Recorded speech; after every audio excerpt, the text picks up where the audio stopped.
Esto es Juan Juan al Medio, la mejor guía para el fascinante viaje hacia los oscuros pasillos de la farándula política cubana. Prepárate para sumergirte en un mundo de intrigas que solo yo podré contar.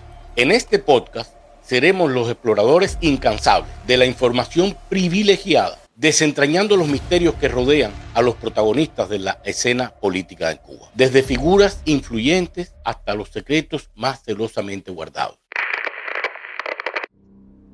Cuando pienso en el final de mi vida en Cuba, siempre recuerdo que fue terrible parecer un exiliado viviendo dentro de mi país, pero no tuve otra opción. Me exilié en una computadora y me refugié escribiendo cuentos e historias. Y lo tomé tan serio que hasta gané un premio de narrativa en Puerto Rico, premio que por cierto nunca recibí, ni tampoco reclamé, seguro de que mis captores necesitaban también mis lauros como escritor.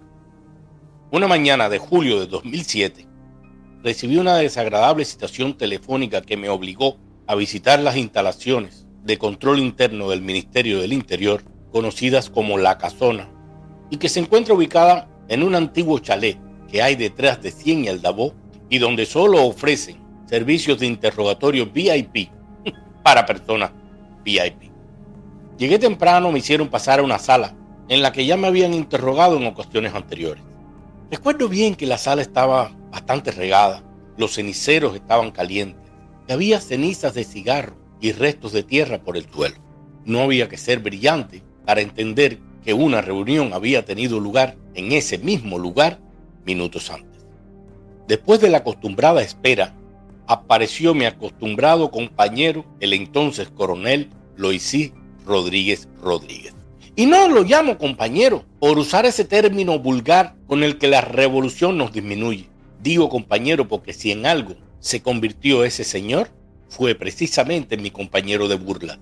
Porque cada vez que se le ordenó burlarse de mí, de cierta manera, se estuvieron también burlando de él. En fin, Loisí entró justificándose y me mostró insistentemente que el aire acondicionado de ese salón no funcionaba. Cosa imposible. Las evidencias demostraban lo contrario. Pero no importa. Lo seguí a otro salón más pequeño, tal vez donde me podrían grabar mejor, y donde aguardaba un militar que se presentó como el coronel Roberto Neira.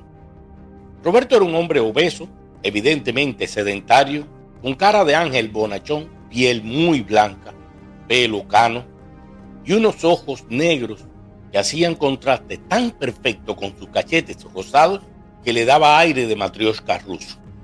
En principio me cayó bien, porque todos los gordos son agradables, más ahora que los acosan como si fueran violadores. Pero bueno, tampoco podía encariñarme mucho con Robertico el gordito, porque quién sabe a cuánta gente habría torturado antes con esa cara inofensiva. El show de la marmota comenzó con una larga introducción innecesaria para decir que yo había pedido una entrevista, que él trabajaba en la ayudantía del ministro del Interior y que estaba allí sentado por órdenes superiores para escuchar mis demandas. Sin dudas me encantó su cuento. Sería la primera vez en la historia de la humanidad que una dictadura envía a uno de sus sicarios para escuchar las demandas de una víctima. Así que, sin muchos rodeos, le comenté que tal vez, sin que ellos se hubieran dado cuenta, habían pasado varios años de una espera sin final. Años en los que fui interrogado, años en los que fui detenido, años en los que mi hija se largó de Cuba, años en los que mi hermana también se largó de Cuba, años que no quiero describir ahora porque me demoraría mucho hacerlo. Mi interés no era inspirar compasión, yo solo quería saber si me iban a dar la salida del país o no. Y en caso de que la respuesta fuese negativa, esperaba saber al menos hasta cuándo estaría yo preso en Cuba. Y en caso de una respuesta evasiva, me daba la posibilidad de pedir otra entrevista con alguien que tuviese poder de contestar mis preguntas. Como era de esperar, el simpático mofletudo, aún con aires bondadosos, respondió con un no sé, pero divagó haciéndome algunas preguntas. Primero me preguntó qué estaba haciendo yo en Cuba en ese momento, a qué me estaba dedicando. Y le contesté sinceramente que no estaba haciendo absolutamente nada, porque yo estaba pidiendo mi salida del país y tenía mucho miedo de que me dieran la salida y luego alguien se refugiara en algún pretexto sórdido como en el tan socorrido autorizo ministerial. Roberto intentó convencerme sin éxito de que nunca sucedería algo así y seguidamente preguntó que en el caso de que me dieran mi salida, ¿a cuál país yo iría? Le dije que si me daban la salida de Cuba, volaría directamente a Cancún. Allí tenía una empresa en problemas por mi ausencia injustificada, una cuenta de banco con las tarjetas vencidas y un montón de compromisos que tenía que arreglar. Sin agresividad me preguntó entonces si yo pensaba usar Cancún como trampolín para viajar definitivamente a Estados Unidos. Y le contestó que no sabía. Y era verdad, en ese momento no sabía. Primero necesitaba hechos y después de ver los hechos entonces podría organizar las ideas y tomar una decisión. Y esa fue mi respuesta y era la verdad. No podía contestar otra cosa. Es que incluso hoy no sé qué va a pasar con mi vida en los próximos 15 minutos. ¿Cómo predecir entonces mi pensamiento en el momento en que me dieran la salida del país? Y no podía tampoco contestar otra cosa, porque no confío, ni confiaba yo entonces ya en el sistema comunista, mucho menos en sus capitostes. Tampoco en esa imagen familiar de Raúl Castro, porque la siento como un horroroso comercial del que hablaré en otro episodio de este podcast. Pero en fin, como le iba contando, ya yo había perdido la confianza en todos los engranajes de ese sistema. Mi suegra, Consuelo Telmo, enfermó de cáncer acá en los Estados Unidos. Y cuando pedimos un permiso para que mi esposa, su hija, su única hija, viajara a ver a su madre, nos contestaron con la misma intención burlesca, que no tenía que viajar, que ellos podían enviar un médico desde Cuba para que la atendiera en Estados Unidos. Fue tan cruel aquella respuesta que el propio Loisí sintió vergüenza de darla. ¿Cómo iba yo a creer una sola palabra de aquella gente? Mi amable interlocutor con sobrepeso preguntó directamente si mi familia en el exterior estaba influyendo en mis decisiones. Y sin darme tiempo a contestar, interrumpió mis respuestas con otra pregunta. Consuelo, ¿se irá contigo? ¡Ah, caramba! La verdad, no creo haber podido esconder la alegría o la esperanza, porque me encantó la manera en que aquel gordito usó el verbo ir.